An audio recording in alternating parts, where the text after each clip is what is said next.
aujourd'hui pour une vidéo qui va être consacrée à la fabrication de brûleurs pour ma fonderie.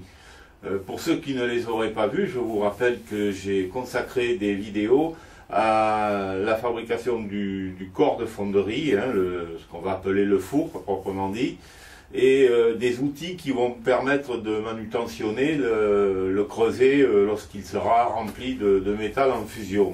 Cette fonderie est consacrée surtout à l'aluminium.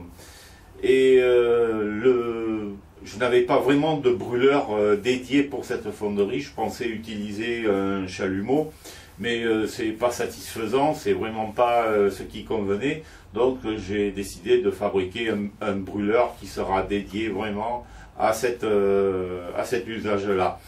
Et c'est le but de cette vidéo, ça va être justement de vous montrer la réalisation de ce brûleur. Alors voici le schéma du brûleur, hein.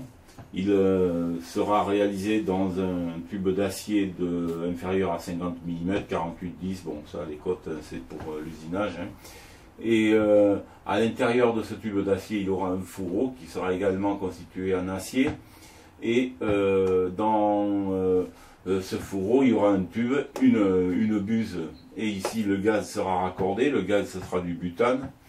Et on peut mettre du propane également. Le propane on peut l'utiliser à l'extérieur par temps froid, alors que le butane non, hein. Enfin moi j'ai 2 bouteilles de butane, donc je ne vais pas passer au propane. Voilà, donc cette partie là du brûleur va être introduite dans la fonderie, et donc ici alimentée en gaz. Le fonctionnement, le gaz pour brûler, faire une flamme bien chaude, bien bleue, il faut lui donner de l'oxygène, hein, c'est nécessaire, il n'y a pas de combustion sans oxygène. Cet oxygène, elle rentrera par le dessus du tube, que l'on a ici, là. Voilà, par une lumière qui sera pratiquée, qui va tomber là.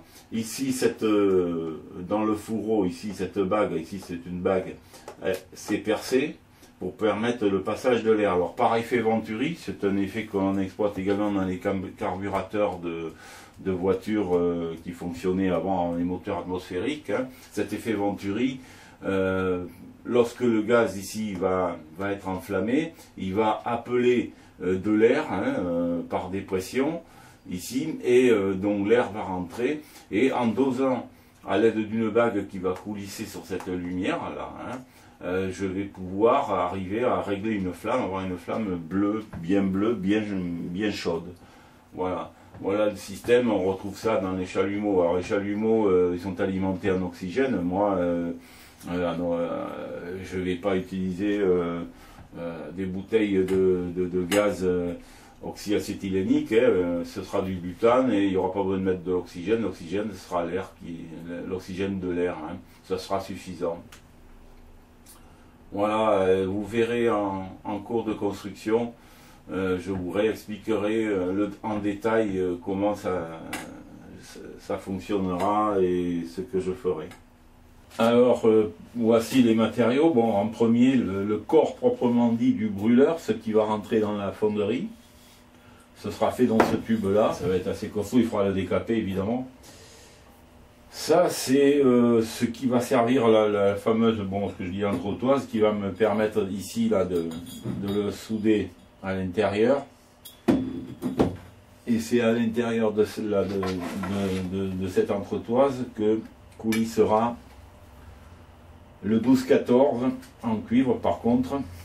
Voilà, et il sera fixé ici avec une vis à l'intérieur. Bon, ça va être du travail à faire autour.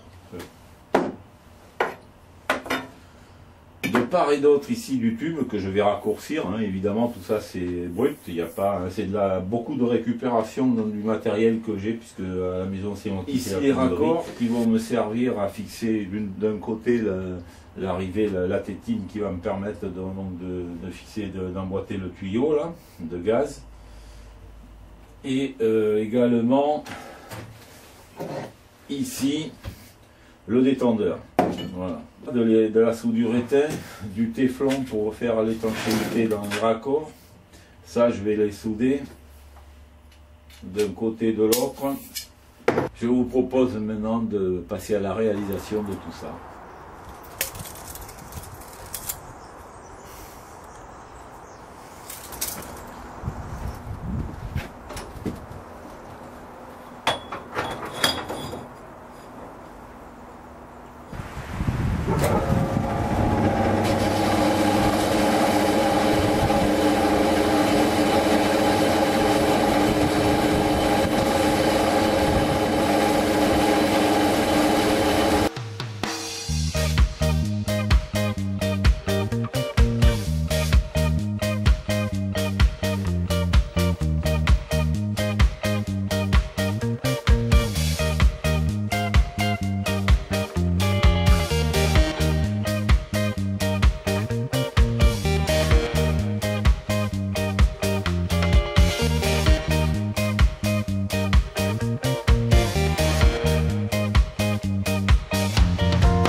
Là j'ai découpé les fers plats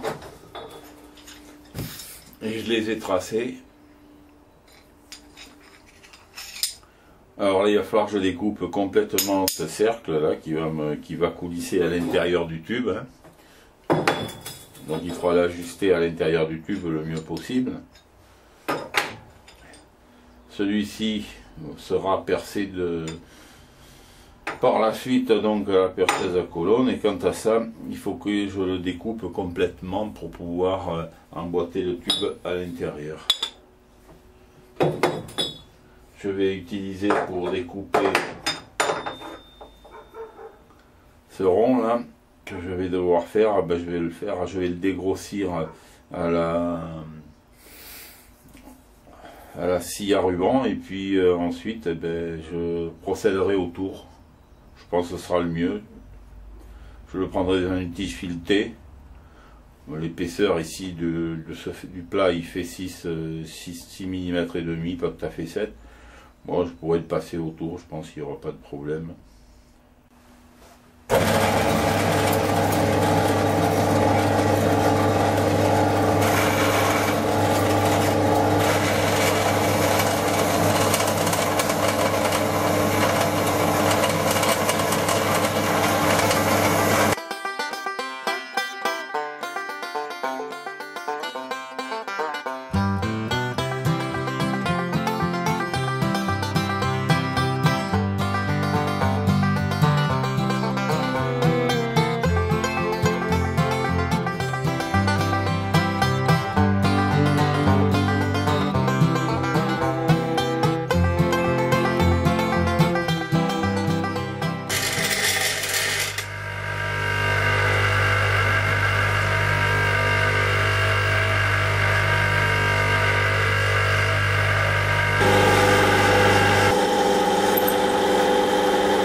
Voilà, ce sera, je pense, à peu près centré correctement. De toute façon, maintenant, je vais le passer au tour. Alors, je viens d'installer dans le tour ma pièce. Je l'ai pris dans une tige filetée. Vous avez vu le trou que j'ai percé à la perceuse à colonne. 2 écrous pour bloquer bien sur la tige filetée. La tige filetée prise dans le membrane. Je pense que j'espère que ça ira. Voilà, et maintenant il me reste à faire une pièce bien ronde, et puis je vais procéder par étapes pour essayer voir si ça rentre dans mon tube.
Bonne chose de faite.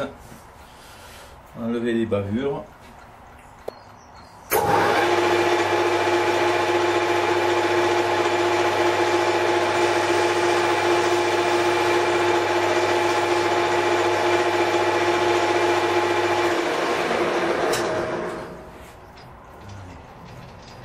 De l'autre côté.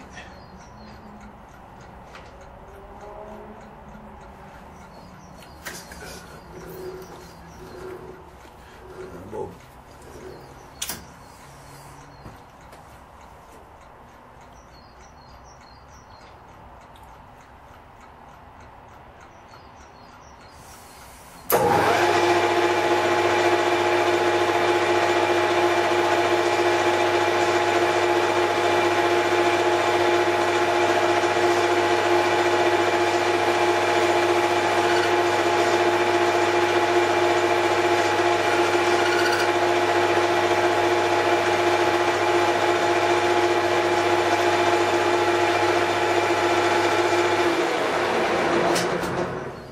Voilà, c'est impeccable.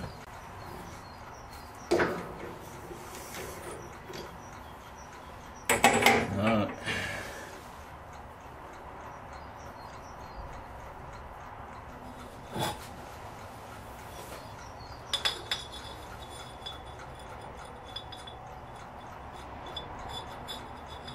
Bon, ça va, c'est bon. Alors maintenant, je fais un trou de vin. Et là, je bute au fond du mandrin. Ça ira pas plus loin, c'est pris vraiment au fond des morts. Mais bon, c'est bon, ça devrait aller.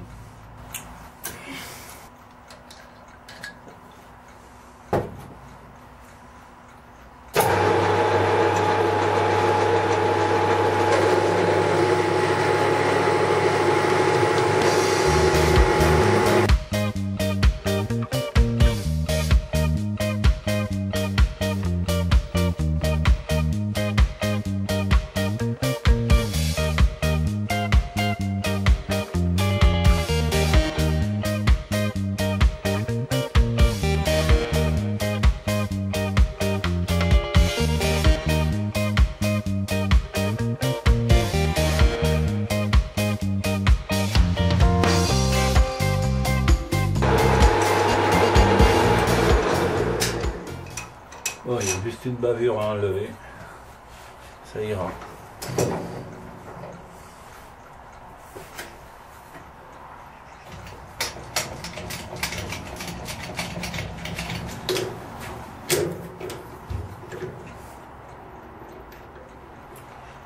Une méchante bavure.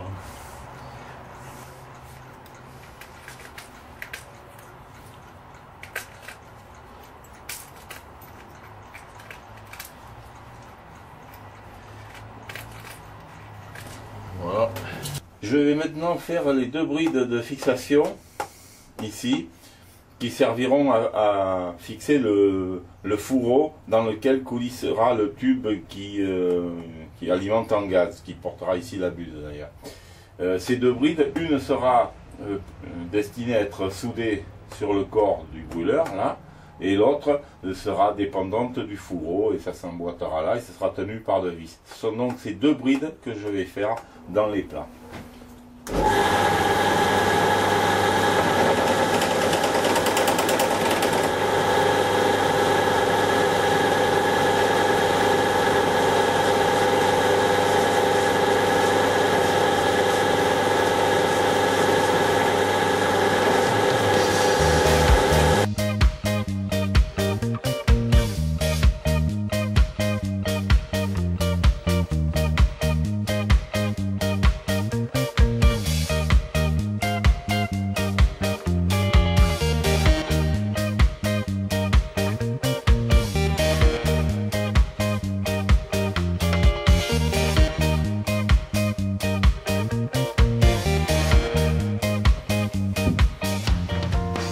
Que je règle ma vitesse, là je vais percer à 20 et selon mon abac ici fourni avec la machine, je dois être à 240 tours dans de l'acier, donc je cherche le rapport 240, le rapport de poulie, et bien je le vois pas.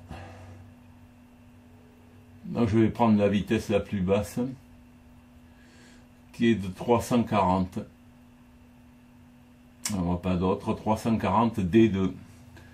Alors ça va être ici, ben, je suis déjà en D, c'est bon. D, et puis le 2 c'est en haut. Donc je vais desserrer.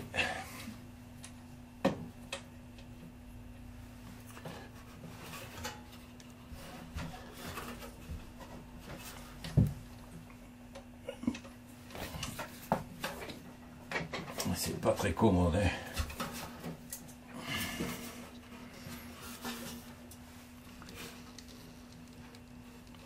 Voilà.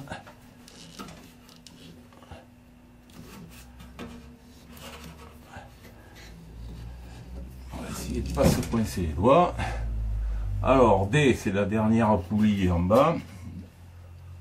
Côté broche et côté moteur 2, je l'ai ici. Voilà, je vais retendre.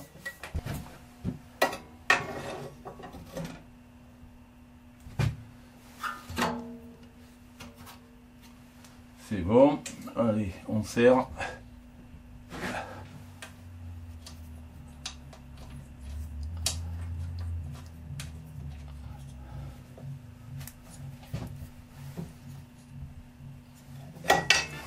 Voilà.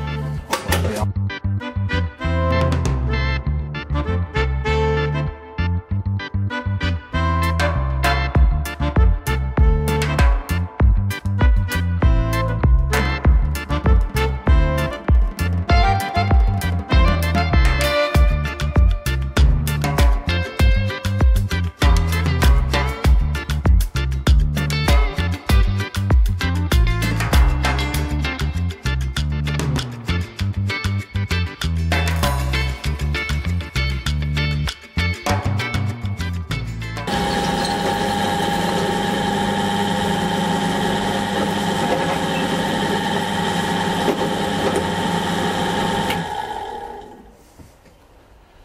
Eh ben, ça aurait été laborieux. J'ai positionné dans mon étau la bride qui sera fixée qui sera soudée sur le corps du brûleur. Et il faut que j'agrandisse donc le trou que j'ai fait, que vous avez pu voir, je l'ai fait à 20, et il faut maintenant que je l'agrandisse pour que ça fasse la dimension du corps de brûleur qui est autour de 50, un peu moins. C'est tracé. Je vais donc agrandir. J'aurais peut-être pu trouver une solution plus rapide, plus commode que celle que je vais utiliser là, parce que j'ai décidé d'utiliser la tête à alaiser. J'ai jamais utilisé, c'est une toute petite tête à alaiser non automatique, donc tout à fait manuelle. C'est un achat que j'ai fait qui ne m'a pas servi jusqu'à présent, et même au point que je me suis demandé si j'avais pas eu tort d'acheter ça, parce que c'est vraiment petit. Mais enfin, là ça va être l'occasion de l'essayer et de voir un petit peu ce que ça donne, si ça me servira l'autre fois. Alors là évidemment ce n'est pas la tête à alaiser que j'ai fixée là-dessus, parce qu'il faut d'abord que je me centre parfaitement, enfin parfaitement dans la tolérance que je me suis fixé là. Et donc j'ai installé un centreur qui me permet de centrer, ma foi, correctement ma pièce là-dessus. Alors j'ai fait l'opération de centrage, je l'ai fait hors caméra. En fait j'ai coupé pour la nuit, j'ai fait ça hier soir, et puis voilà, ce matin je reprends pour faire donc ce travail. Donc ça c'est pas déréglé, hein. Et je vais vous montrer, j'arrive à peu près à une précision de 2 centièmes, ce qui n'est pas du tout mauvais compte tenu de ce que je veux faire. Il n'y a pas 2 centièmes, c'est largement suffisant. Je vais lancer la fraiseuse, vous allez voir, l'aiguille va osciller que très peu, hein. Voilà. Ça fait à peu près 2 centièmes de défaut de centrage, c'est tout à fait acceptable. Donc je vais enlever ce centreur. Bon, je vous ai pas montré en fait comment, pour ceux qui ne savent pas trop comment ça marche, peut-être un jour j'y consacrerai une vidéo, parce que rien que le temps qu'il m'a fallu hier soir pour centrer ça, j'y ai passé à peu près 20 ou 30 minutes, j'ai pas calculé, mais il a bien fallu ça, c'est pas évident.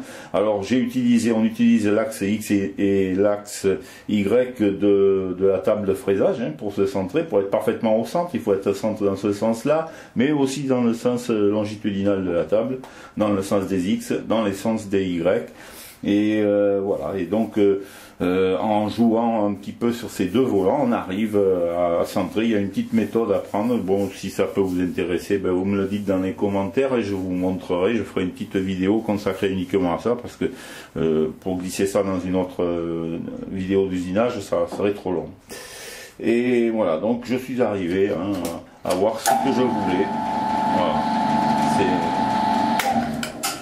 Pour moi, ce sera largement suffisant. Ben, maintenant, je vais démonter enlever ça. Je ne peux surtout pas toucher à la hauteur de la tête de cette fraiseuse, puisque si je bouge la tête, si je la monte ou si je la descends, eh ben, je vais perdre mon axe Z. Donc là, ce serait à recommencer. Donc, je sais pas faisable. Donc, je vais enlever donc le centreur et je vais le remplacer par la tête à alésée. Je vous reprends lorsque ce sera fait.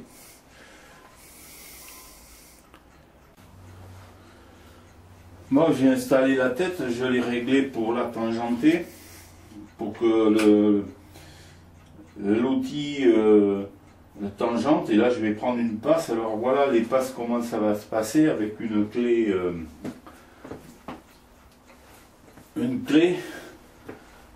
Je progresserai à chaque fois de quelques dixièmes pour entamer pour alléger. C'est une tête à alléger. Voilà, je vais utiliser l'avance micrométrique, fait la manivelle de ma broche. Bon, là ça touche. Donc ce que je vais faire maintenant, je vais quand même tester, voir que ça ne...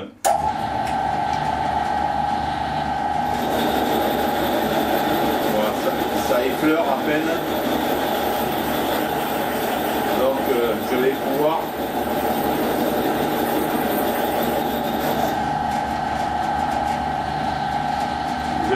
prendre la passe, et c'est en cela que la tête à alléger non automatique, tout à fait manuelle, est assez problématique par rapport à ceux qui ont une avance automatique. Là, il n'y a rien, ça n'avance pas automatiquement. À chaque fois, il va falloir que je procède au réglage à l'avance, donc à la prise de passe, quoi. Bon, ben, en fait, c'est comme ça, hein. Elle ne vaut pas très cher non plus, hein. Voilà, donc là je vais avancer de... Allez, 1 dixième et demi. Et je vais y aller lentement. Enfin, la vitesse de rotation ici, elle est à 325 tours minute. Et je vais descendre doucement. Parce que bon, je ne l'ai jamais fait, donc je vais voir.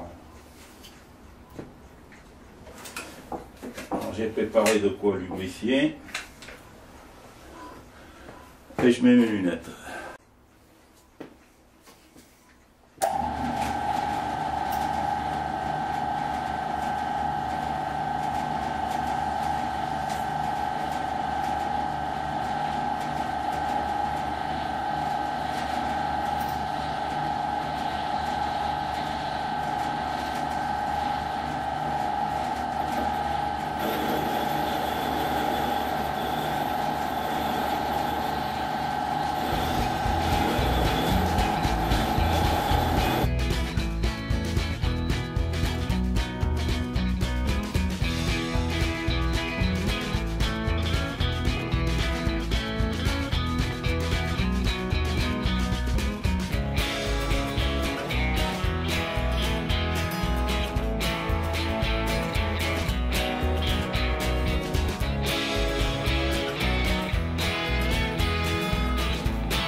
caméra, j'ai fait quelques passes. Hein, je suis à plus de 25 mm maintenant de diamètre.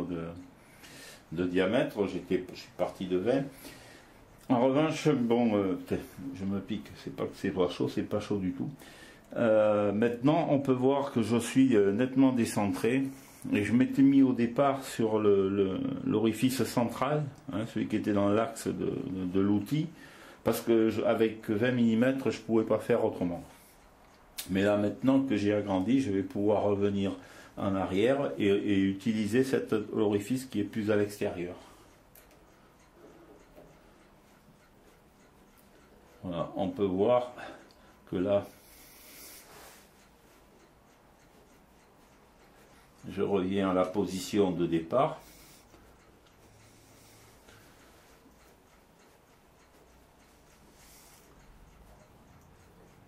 Voilà, ça c'est l'orifice. Là, je suis donc au centre à peu près. Hein. C'est pas une erreur. Ce que je vais faire, je vais utiliser l'autre.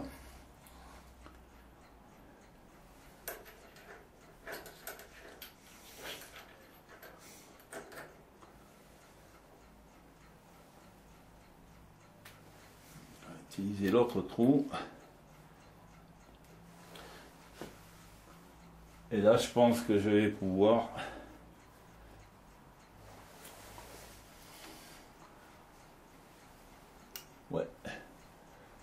juste, mais c'est bon, je peux. Voyons ça.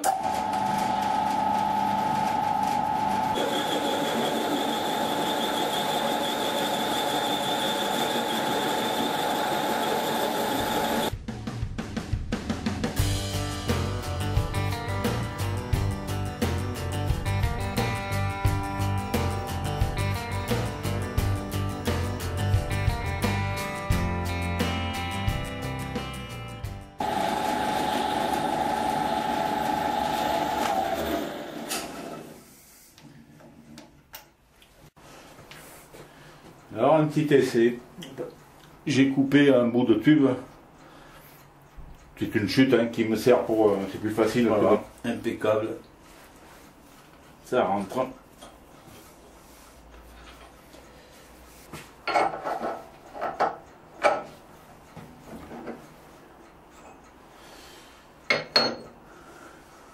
Alors, je vais avoir le débâburage à faire, un petit peu.